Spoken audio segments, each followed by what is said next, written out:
नमस्ते प्यारे सखियों, मैं आपके लिए बहुत प्यारा सा राम भजन लाई हूँ। जब राम जी वन वन भटक रहे हैं, सीता माता को रावण जी चुरा ले जाते हैं, तो उस समय का ये प्रसंग है।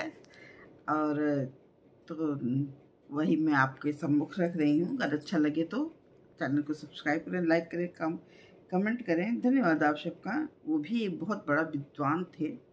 उनको ये पता था कि गलत क्या है, सही क्या है, पर वो गलत काम ही करते थे रावण।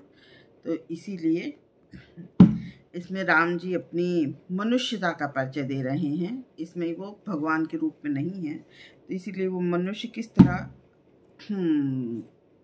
मानव रूप में जो संवेदनाएं हैं व्यक्त कर रहे हैं, वही आपके लिए है। सुने। मेरे राम वन वन भटक रहे, मेरी सिया गई तो कहाँ गई। मेरे राम वन वन भटक रहे, मेरी सिया गई तो कहाँ गई। पेड़ और पौधों तुम ही बता दो, क्या फूलों में वो समा गई। पेड़ और पौधों अरे तुम ही बता दो,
माता दी।